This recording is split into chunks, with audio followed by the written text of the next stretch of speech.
Imagine a country that today is known for peaceful cities, beautiful forests, innovation, and one of the highest standards of living in the world. A country people associate with safety, equality, and calm Scandinavian life. But centuries ago, the story of Sweden was very different. Long before modern Sweden existed, this land was filled with fierce warriors, mysterious forests, and dangerous seas. In fact, the ancestors of many Viking explorers came from what is now Sweden. These warriors sailed across the Baltic Sea more than 1,000 years ago, trading, exploring, and sometimes fighting across Europe and even reaching parts of the Middle East. But here's something many people don't know. While Vikings from Norway and Denmark often traveled west toward England and France, many Swedish Vikings traveled east. They sailed through rivers across Eastern Europe, eventually reaching the Byzantine Empire and even Baghdad. These traders and warriors were known as the Varangians, and they became so respected that some of them were chosen as the personal bodyguards of the Byzantine emperor in Constantinople. Imagine a young Viking leaving the cold forests of Scandinavia, traveling thousands of miles through rivers and foreign lands, eventually standing guard in one of the most powerful cities on earth. That was the journey many Swedish warriors actually lived. But Sweden's story didn't stop with the Vikings. Centuries later, something unexpected happened. Sweden transformed into one of the most powerful empires in Europe. Yes, an empire. In the 1600s, Sweden was not the peaceful nation we see today. It was a rising military power. Under the leadership of a brilliant and bold king named Gustavus Adolphus, Sweden became one of the strongest armies in Europe. Gustavus Adolphus was known as the Lion of the North. He changed how wars were fought. His army used faster movements, coordinated attacks, and new military strategies that many historians say helped shape modern warfare. At that time, Sweden controlled huge territories around the Baltic Sea. Parts of modern Finland, Estonia, Latvia, and even areas of Germany were under Swedish rule. For a while, the Baltic Sea was almost like a Swedish lake. But history has a strange way of turning powerful empires into quiet memories. One of the most dramatic stories in Swedish history happened in 1628.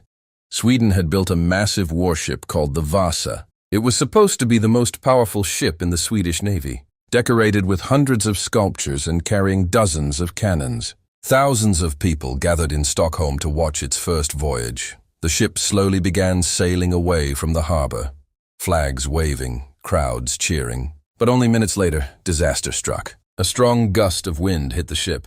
Because it was top-heavy, the Vasa began to tilt. Water rushed inside. And in front of shocked spectators, the giant warship sank right there in the harbor. It had sailed less than a mile. For more than 300 years, the ship remained at the bottom of the sea, almost perfectly preserved in the cold Baltic waters. When it was finally recovered in 1961, it became one of the best-preserved 17th-century ships ever discovered. Today it stands as a reminder of ambition, mistakes, and the fragile nature of power. But perhaps one of the most emotional and fascinating stories in Swedish history comes from a young queen who shocked all of Europe. Her name was Queen Christina. Christina became the ruler of Sweden when she was only a child after her father died in battle.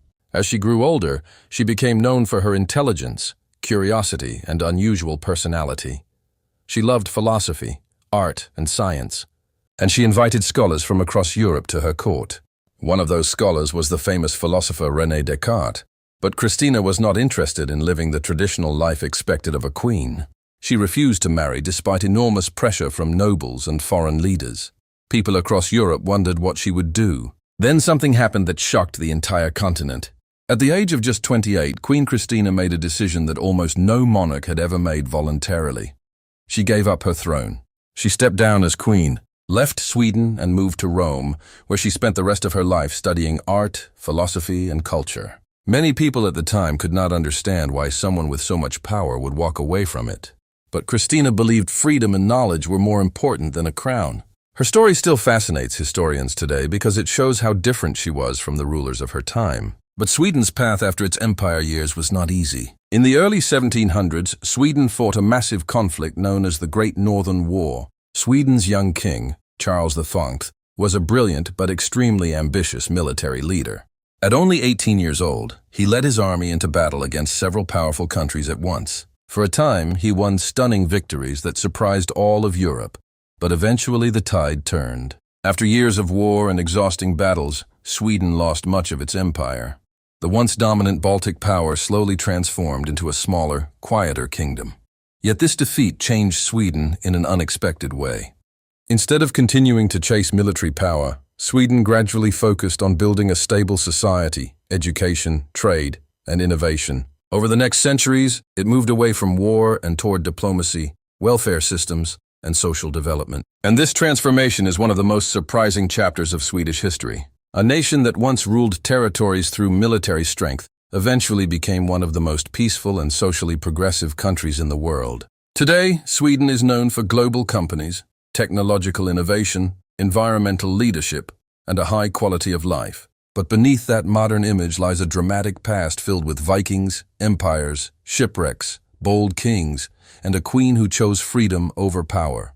History often reminds us that countries, like people, can completely reinvent themselves, and Sweden may be one of the most powerful examples of that transformation. From Viking explorers traveling thousands of miles, to a Baltic empire dominating northern Europe, to a modern nation focused on peace and progress, Sweden's story proves that history is never as simple as it first appears. And sometimes, the most peaceful places today were once the center of incredible adventures, struggles, and choices that shaped the world.